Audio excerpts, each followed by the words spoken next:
네, 다음 소식입니다. 큰 비로 최근 피해가 큰 가운데 재산상의 피해로 고민 깊은 분들 많으실 겁니다. 피해 보상의 책임은 어디에 있는지 또 법적으로 도움받을 수 있는 부분은 없는지 짚어보겠습니다. 네, 법률사무소 서준의 재정석 변호사를 화상 연결해 보겠습니다. 변호사님 안녕하십니까? 안녕하세요. 법률사무소 서준 재정석 변호사입니다. 예, 집중호우로 침수 피해를 본 세대들이 많습니다. 일단 먼저 수리는 누가 해야 하는지가 궁금한데요. 집주인이 수리를 해야 하는 게 사실 통상적인 생각 아닐까요? 네.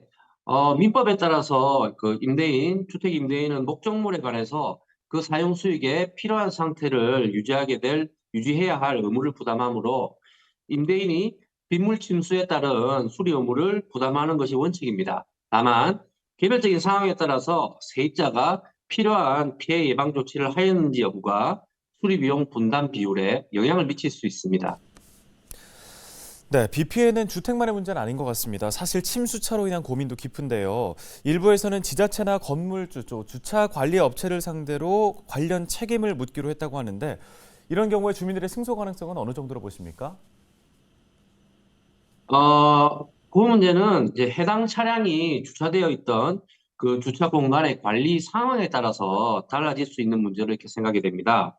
예컨대 유료 주차장임에도 불구하고 침수 상황을 대비한 그런 주차 차량의 충분한 관리가 필요한 설비가 구비되어 있지 않았다면 손해배상 등 관리 책임을 물을 수 있을 것으로 보입니다만 통상적으로 예견할 수 없었던 호우 상황이 배상 책임의 면책 혹은 감액 사유로 작용할 수 있을 것으로 보입니다.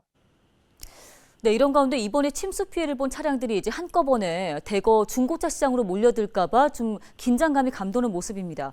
온라인상에서 침수 차량 환불에 대한 각종 정보도 공유되는데 중고차를 구매했는데 침수 여부를 몰랐다면 전액 환불이 가능할까요?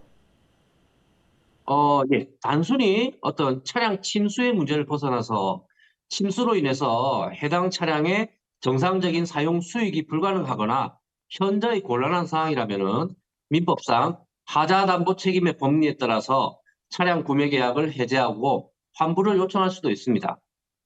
보다 좀 사전적인 대비 방안으로는 그 중고차 매매 계약 당시에 침수 피해가 없는 차량이라는 점을 명시를 하고 사후에 침수 피해 사실이 밝혀지는 경우 그 계약 조항을 근거로 계약을 해제한 후에 차량 구매 대금 반환을 청구하는 그런 방안도 있을 수 있습니다. 네, 도움 말씀 여기까지 듣겠습니다. 법률사무소 서준 재정석 변호사였습니다.